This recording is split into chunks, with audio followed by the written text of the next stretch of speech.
I just wanted to again say thank you for welcoming me in your church. And I know a lot of you that are here tonight, first time din dito sa Faith Bible Church. To Pastor Ruel, I'm not sure where you're at. I'm not even sure if I can see everybody. I'm so nervous, but happy at the same time, di ba? Kasi sabi ni Miss Cecil, kausapin mo sila, talk to them. Kasi ini-expect nila yung, wala naman pag-ibig. Mali, diba? Kasi summer of praise.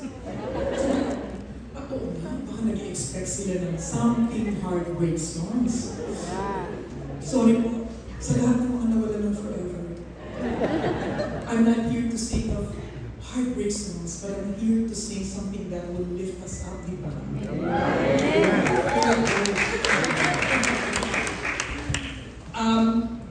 So basically, Ate Cecil and I met, I'm not even sure, last year. And Dr. Josephine Weber, actually siya yung mga nito. Asensya na! Pinapalighten ko lang yung feelings ninyo. Kasi alam ko, when you come into a place like this and then the Lord starts to touch you, you're gonna start feeling something that's like, ay, mga ganon. So I'm trying to make it lighter right now, but I know the Lord is here. But anyways, when we met, hindi ko alam na magiging ganito na katagal ang aming relationship as friends. She's become a mentor to me. And alam niyo naman po na ako ay isang hindi masyado kalaglang singer from the Philippines that had made a career out of this industry for about, I think, since I was 15. Pero my mom, Elizabeth Ramsey, naalala niyo po ba siya? Yes! Andito siya, ma! Nasa heaven na pala. Mali ulit. Sorry. Ako natatawa kayo pag naalala niyo siya. Eh kung nandyan na siya. She discovered me, my mom discovered me, and I was maybe 3. Alam na daw niya na kumakanta. And sa lahat daw ito, sorry ha, hindi naman ito mag-discriminate, pasensya na po, kasi ang nanay ko is half Jamaican, right? So yung mga anak naman niya are full-blooded na, parang Jamaican and African-American. So sabi niya, Day! Wala, isa sa mga anak ko, Day. Ang magiging Elizabeth Ramsey. Sabi ko, paano yan? Gusto ko pag-nurse. Huwag na mag-eskwela, Day! Ano eskwela? Ako nga grade 6, 2 years, minaster ko yun, Day! Ano? May sense. Pero mali. But you know, all throughout the years, I could feel that there's a hand on me. There's a hand. I don't understand it.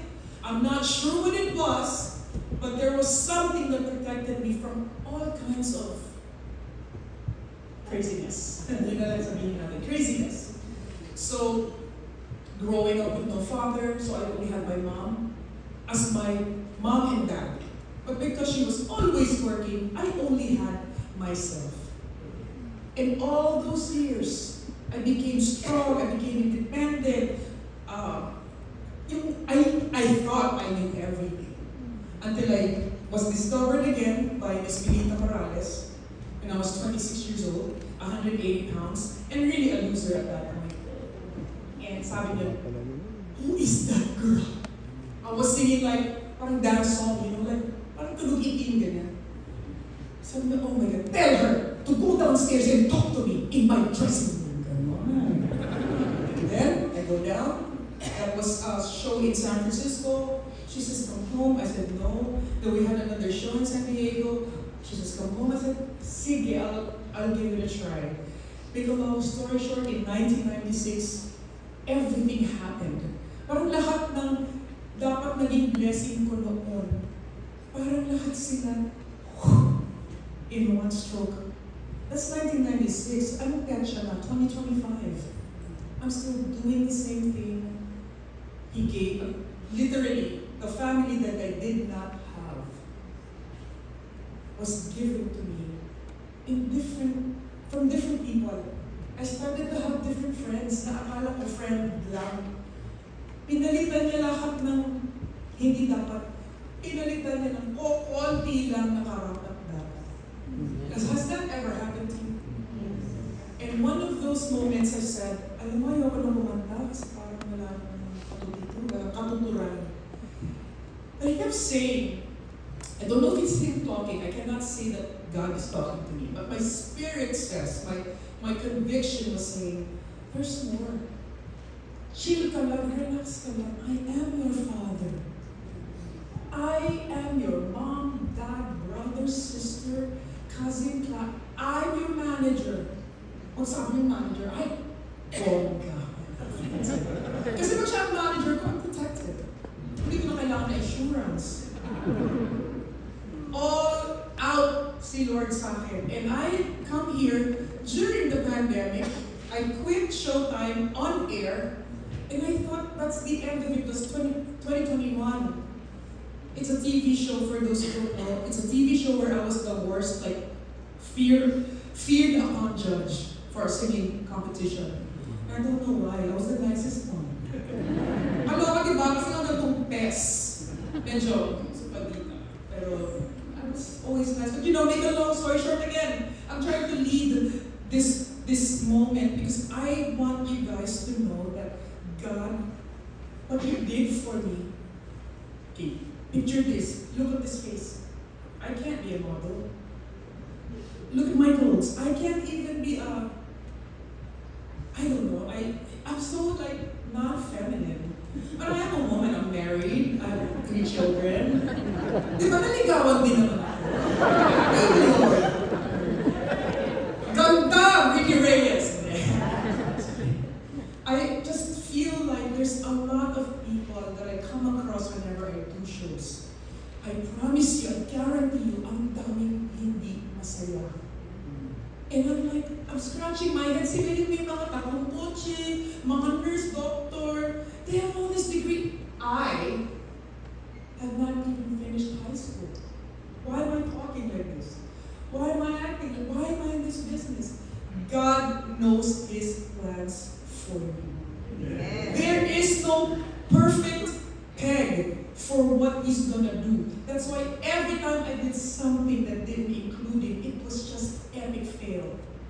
Epic fail. But every time I said, oh, okay, sige na, surrender na ako, Lord, I will accept your Son, Jesus Christ, as my Lord and Savior. Hello? Ang dami nangyari. I have not been I'm so busy. Ang alam lang niya, ang alam kong binigay ko sa'yo is your voice. Use it. Go around the world. Ang dami ko na napuntahan. Tsaka libre yung pamasahe. Tsaka sa 5-star hotels. Tapos diba, lalabas ako galing ng aeroplano. Asan na yung producer? Pagod na pagod ako, tapos sila, ay, si Jonah! I'm like thinking to myself, anong nakita nila sa akin? I'm so happy.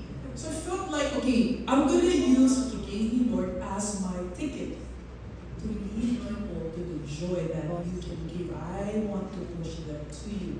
So it's not about me, it's about Him. Amen. So, you clap for Him. You clap for Him. Di ba nasunugan kami ng bahay? Who here is on Facebook? You saw that house? Wait, ito pa rin yung pants mo, buhay pa. Hindi na sinunog lahat. I really showed that I can do what I want to do but control it. Nasunog yung bahay, pero lahat ng mga tao na nandun sa neighborhood, they came out. And they found out we were going to a certain church, and I was telling them, go to that church. Oh my God, they're going to help us. Parang feeling ko kasi, I'm serving that church as a worship singer. So feeling ko, oh my God, ganun pala siya magpaandar. God's ways are like, not our ways.